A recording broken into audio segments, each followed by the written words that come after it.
Hello మిత్రులారా, మంచి మసాలా కథల కోసం మన ఛానల్ను తప్పకుండా సబ్స్క్రైబ్ చేసుకోండి. అలాగే కథను పూర్తిగా వినండి, చాలా ఇంట్రెస్టింగ్గా ఉంటుంది. నా పేరు సవిత, నా వయసు 35. నాకు పెళ్ళయింది, 6 సంవత్సరాలు అయింది.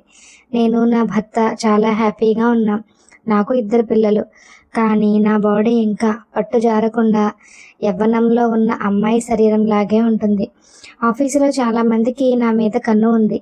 నేను నా అందాలతో అందరినీ ఊరిస్తాను, కానీ ఎవ్వరికి ఇప్పటి వరకు ఛాన్స్ ఇవ్వలేదు.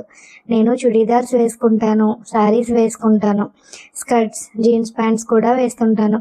నా ఆఫీస్లో ఉండే జెంట్స్ అందరూ నేను కనిపిస్తే నన్ను కన్నార్పకుండా చూడటం ఎన్నోసార్లు గమనించాను. నా అందం నాకు చాలా గర్వంగా అనిపిస్తుంది. నా శరీరంలోని వంపులు ఎక్కడికక్కడ తీర్చిదిద్దినట్టు ఉంటాయి. ఆడది మగవాడిని ఎప్పుడు తన అందాలతో కట్టిపడేయటం ఒక కళ. నేను మా వారిని ఎప్పుడు చెప్పు చేతల్లోనే పెట్టుకుంటాను, లేకపోతే ఆయనకి ఫుడ్ బెడ్ 2 కట్. నేను నా కొలీగ్స్తో జెండర్ డిఫరెన్స్ లేకుండా క్లోజ్గా ఉంటాను. మేము పర్సనల్స్ అన్నీ షేర్ చేసుకుంటాం. తరచుగా పార్టీలకు వెడుతుంటాను. లిమిట్స్లో డ్రింక్స్ కూడా తీసుకుంటూ ఉంటాను. నాకు రెడీ అవ్వడం చాలా ఇష్టం. అందరినీ నా అందంతో పిచ్చెక్కించటం ఇంకా ఇష్టం. వాళ్ళు నన్ను అలా చూస్తూ ఉంటే నేను చాలా ఎంజాయ్ చేస్తాను. కొందరైతే మరీ నన్ను తినేసేలాగా చూస్తారు. నేను అందంగా ఉండటం వల్లే కదా అందరూ నన్ను చూస్తున్నారు అనిపిస్తుంది. మా వారి ఆఫీస్ వేరు, నా ఆఫీస్ వేరు. ఇద్దరం ఇంటికి వెళ్ళిన తర్వాత ఆఫీస్లో జరిగిన విషయాలన్నీ షేర్ చేసుకుంటాం. నాకు తెలిసినంత వరకు మా వారికి ఎవ్వరితోనూ సంబంధాలు లేవు. నేను అందరితోనూ చనువుగా ఉంటాను, కానీ ఎవ్వరికి ఇప్పటి వరకు ఛాన్స్ ఇవ్వలేదు.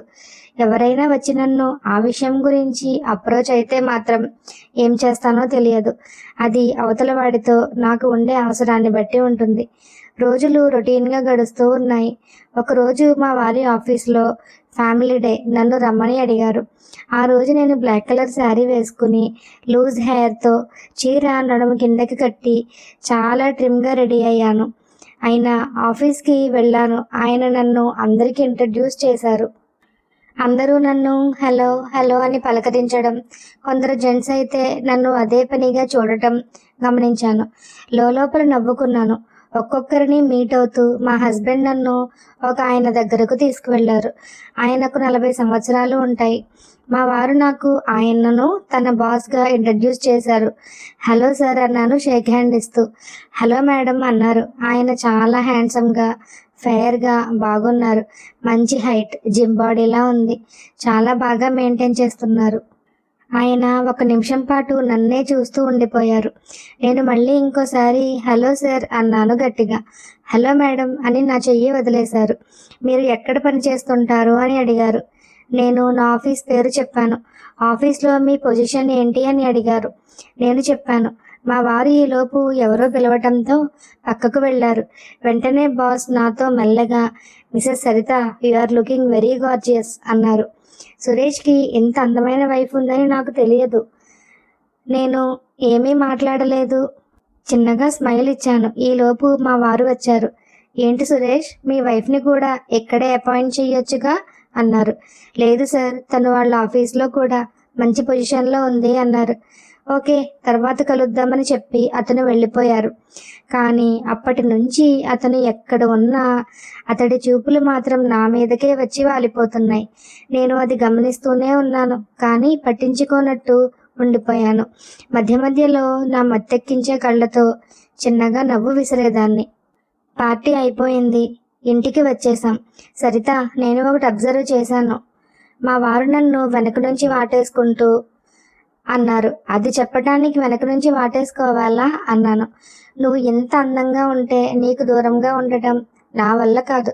మ్యాగ్నెట్ లాగా నన్ను నీ దగ్గరికి లాగేసుకుంటున్నావు అన్నారు. సరిత ముద్దుగా విసుక్కుంది. సరే, ముందు విషయం ఏంటో చెప్పండి అంది. నువ్వు ఒకటి అబ్జర్వ్ చేసావా? నా బాస్ ఎక్కడ ఉన్నా నిన్నే చూస్తున్నాడు అన్నారు. అవునా? నేను చూడలేదండి అన్నాను. నువ్వు చూసి ఉండవులే కానీ నేను చూశాను. పార్టీలో అతడు ఏ మూలన ఉన్నా, ఎవరితో మాట్లాడుతూ ఉన్నా చూపులు మాత్రం నీపైనే ఉన్నాయి. నిన్ను నమిలి మింగేసేలా చూస్తున్నారు అన్నాడు. ఛీ, అలా మాట్లాడకండి, మీకు అసలు సిగ్గులేదు అని విసుక్కున్నాను. నిజం చెప్పడానికి సిగ్గెందుకు? అయినా పరాయి మగాడు నిన్ను అలా చూశాడు అంటే నాకు ఏమీ జలస్గా లేదు, ఇంకా చెప్పాలంటే గర్వంగా ఉంది. నాకు అందమైన భార్య ఉన్నందుకు అన్నారు. ఇలాంటి మనిషిని నేనెక్కడ చూడలేదు. అవునా, నాలాంటి మనిషిని నువ్వెక్కడ చూసి ఉండవు అని నన్ను బెడ్ దగ్గరకు తీసుకువెళ్లారు. ఆ రోజు ఇద్దరం కలిసి ఎప్పుడూ పొందేదానికంటే ఎక్కువ ఆనందాన్ని పొందాం. నిద్రపోయేటప్పుడు అనుకున్నాను, సరిత నా పక్కన ఉంటే నేను దేన్నైనా సాధించగలను అని. తర్వాత రోజు ఉదయాన్నే మా వారు ఆఫీస్కి వెళ్ళారు. అటెండర్స్ సురేష్తో మీరు రాగానే బాస్ మిమ్మల్ని రమ్మన్నాడు అని చెప్పాడు. ఇంత ఉదయాన్నే ఏమై ఉంటుందబ్బా అని ఆలోచిస్తూ బాస్ క్యాబిన్కి వెళ్ళాడు సురేష్. గుడ్ మార్నింగ్ సార్ అని విష్ చేశాను. గుడ్ మార్నింగ్ మిస్టర్ సురేష్, ఈ ఫైల్లో ఏముందో తెలుసా? మేనేజర్ పోస్ట్ కోసం ఫైనలైజ్ అయిన 2 క్యాండిడేట్స్ పేర్లు ఉన్నాయి. అందులో ఒకరు మీరు, రెండోది సాగర్. ఈ ఫైనల్ టెస్ట్ మీ పెర్ఫార్మెన్స్ మీద ఆధారపడి ఉంటుంది అన్నాడు. చెప్పండి సార్, ఏం చేయాలో అన్నాను ఉత్సాహంగా. సురేష్, ఏం లేదు, వెరీ సింపుల్ మ్యాటర్. అర్థం చేసుకుంటే ఇంకా సింపుల్గా అయిపోతుంది. అలాగే సార్, తప్పకుండా చేస్తాను. చెప్పండి ఏం చేయాలో. ఈ పోస్ట్ కోసం నేను ఎన్నో రోజుల నుంచి కష్టపడుతున్నాను అన్నాడు. తెలుసు, అందుకే మీకు ఈ ఆఫర్ ఇస్తున్నాను అన్నారు. నేను చెప్పేది జాగ్రత్తగా వినండి. మీ వైఫ్ సరిత నాకు బాగా నచ్చింది. ఆవిడ గనక నాతో ఒక్క రాత్రి స్పెండ్ చేస్తే ఈ పోస్ట్ మీదే. ఇక ముందు ముందు కూడా మీకు మంచి మంచి అవకాశాలు వచ్చేలా నేనే చూసుకుంటాను. ఈ విషయం మీకు నాకు తప్ప మూడో మనిషికి తెలియదు. సో ఆలోచించుకొని చెప్పండి అన్నాడు. సురేష్ మొహం మాడిపోయింది. సార్, నా వైఫ్ మీతో ఎలా? That is your problem. అది మీరు ఆలోచించుకుని ఆవిడకు నచ్చ చెప్పండి. యూ క్యాన్ గో నౌ అని చెప్పి బయటకు పంపించేశారు. సురేష్ బయటకు వచ్చి బాగా ఆలోచించాడు. ఇది నాకు చాలా అవసరం, తప్పదు. సరితను ఈ విషయానికి ఒప్పించాల్సిందే అనుకుని సరితకు కాల్ చేసి విషయం చెప్పాడు. సరిత షాక్ అయింది. సురేష్, నువ్వు ఒప్పుకున్నావా అని అడిగింది. తప్పదు సరిత, నాకు మేనేజర్ పోస్ట్ చాలా ఇంపార్టెంట్. నీకు తెలుసు, అది నీపైనే డిపెండ్ అయి ఉంది. ప్లీజ్ నా మాట కాదనకు. ఇక ముందు నిన్ను నేను ఎప్పుడు ఏమీ అడగను. ఈ ఒక్క సహాయం చేసి పెట్టు ప్లీజ్ అని బ్రతిమాలుకున్నాడు. సరిత ఆలోచించడం స్టార్ట్ చేసింది. ఎంత ఆలోచించినా ఇక తనకు ఈ పని తప్పదు అనిపిస్తోంది. సురేష్కి కాల్ చేసి ఓకే అని చెప్పింది. సురేష్ వెంటనే బాస్ క్యాబిన్లోకి వెళ్ళి, సార్, సరిత ఒప్పుకుంది, ఎక్కడికి రావాలి అని అడిగాడు. సాయంత్రం హోటల్ మయూరికి రమ్మని చెప్పండి. ఒంటరిగా పంపించండి. తర్వాత అంతా నేను చూసుకుంటాను అని చెప్పాడు. సార్, నా మేనేజర్ పోస్ట్ కన్ఫర్మే కదా అని అడిగాడు. రేపు ఉదయాన్నే సరిత కన్ఫర్మేషన్ లెటర్తో మీ ఇంటికి వస్తారు అని చెప్పాడు బాస్. సురేష్ సరితకు కాల్ చేసి, నువ్వు ఇప్పుడే లీవ్ తీసుకుని ఇంటికి వెళ్ళు, బాగా రెస్ట్ తీసుకో. బాస్ నిన్ను సాయంత్రం 6 గంటలకు హోటల్ మయూర్కి రమ్మన్నాడు. సురేష్, నాకు అసలే చాలా చిరాగ్గా ఉంది. నువ్వు ఇలాంటివన్నీ మాట్లాడకు. తప్పదు సరిత, మళ్ళీ సాయంత్రానికి డల్ అయిపోతావు. వెళ్ళి రెస్ట్ తీసుకో. సాయంత్రం పిల్లల్ని నేను ఇంటికి తీసుకుని వచ్చేస్తాను, సరేనా? ఈరోజు వాళ్ళ సంగతి నేను చూసుకుంటాను, నువ్వేం టెన్షన్ పడకు అని చెప్పగానే సరితకు కూడా ఆఫీస్లో ఉండబుద్ధి కాక పర్మిషన్ తీసుకుని ఇంటికి వెళ్ళిపోయింది. సాయంత్రం 5 అయింది. లేచి నీట్గా రెడీ అయ్యి హోటల్ మయూర్కి బయలుదేరింది. క్యాబ్ దిగి లోపలికి వెళ్ళగానే ఒక కుర్రవాడు వచ్చి సరితను రూమ్ నెంబర్ 207 4th ఫ్లోర్కి వెళ్ళమని చెప్పి వెళ్ళిపోయాడు. సరిత గుండెలు దడదడలాడుతుండగా లిఫ్ట్ ఎక్కి 4th ఫ్లోర్కి వెళ్ళింది. 207 ఎక్కడ ఉందా అని వెతుకుతూ వెళ్ళింది. రూమ్ తలుపు తీసే ఉంది. మెల్లగా తలుపు గెంటింది. అక్కడ దృశ్యం చూసి ఆశ్చర్యపోయింది. రూమ్ అంతా పువ్వులతో డెకరేట్ చేసి ఉంది. ఆమె నడిచే దారి కూడా గులాబీ రేకులతో మల్లె పువ్వులతో నిండి ఉంది. సరిత ఆశ్చర్యపడుతూనే లోపలికి వెళ్ళింది. బాస్ బెడ్ పైన కూర్చొని ఉన్నారు. సరిత డోర్ క్లోజ్ చేసి డోర్ దగ్గరే నిలబడి ఉంది.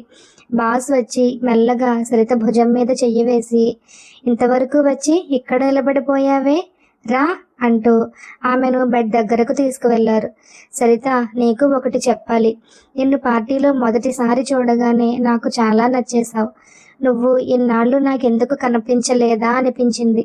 నిన్ను ఈ విధంగా కలవటం నాకు ఇష్టం లేదు. కానీ నేను కొన్ని రోజులలో యుఎస్కి వెళ్ళిపోతున్నాను. అందుకే తప్పటం లేదు. నిన్ను మిస్ చేసుకోవటం నాకు అస్సలు ఇష్టం లేదు. అందుకే సురేష్కి మేనేజర్ పోస్ట్ ఇప్పించాలని అనుకున్నాను. నిన్ను ఎలా అప్రోచ్ అవ్వాలో అర్థం కాలేదు. ఇలా అయితే ఖచ్చితంగా ఒప్పుకుంటావని తెలుసు అంటూ సరితను కౌగులించుకుని ముద్దులతో ముంచెత్తాడు. సరిత దేనికి అడ్డు చెప్పలేదు. తను అతడిని సంతృప్తిపరచడానికి ఇక్కడికి వచ్చింది. అందుకే అతడికి తన శరీరాన్ని అప్పగించేసింది. అతడు చేసే ప్రతి పనిని ఎంజాయ్ చేస్తూ ప్రతిస్పందన ఇస్తుంది. కొంతసేపటికి సరితలో కూడా మొహమాటం పోయింది. అతడితో చాలా సంతోషంగా ఆనందంగా ఏకమైపోయింది. చాలా రోజుల తర్వాత సరితకు మళ్ళీ తన మొదటి రాత్రి గుర్తొచ్చింది. 1 గంట తరువాత ఇద్దరూ అలసిపోయి తమకంతో నిద్రపోయారు. సరితకు ఆ రాత్రి జీవితాంతం గుర్తుండిపోతుంది. ఎందుకో తెలియదు, కానీ బాస్ సరితకు చాలా నచ్చాడు. తనని స్వర్గపు అంచుల వరకు తీసుకెళ్లి అక్కడ వదిలిపెడుతున్నట్టు అనిపించింది. ఇలాంటి రాత్రి మళ్ళీ తన జీవితంలో వస్తుందా అనుకుంది. ఆ ఆలోచన రాగానే ఆమె మనసు అంతకు ముందు పొందిన సుఖానుభూతిని అంతా మరిచిపోయి బాధతో నిండిపోయింది. ఈ బాస్ తనను 1 రాత్రికి మాత్రమే కోరుకున్నాడు. అతడిని తన జీవితంలో ఉంచుకోవటానికి తనకు ఏ అధికారమూ లేదు అని తలుచుకొని బాస్ గుండెలపైన మౌనంగా 2 కన్నీటి బొట్లను కార్చింది. ఈ కథ మీకు నచ్చిందని అనుకుంటున్నాను. మీకు కనుక నచ్చినట్లయితే ప్లీజ్ కామెంట్ సెక్షన్లో ఒక కామెంట్ చేయండి. అలాగే మన ఛానల్ను తప్పకుండా సబ్స్క్రైబ్ చేసుకోండి.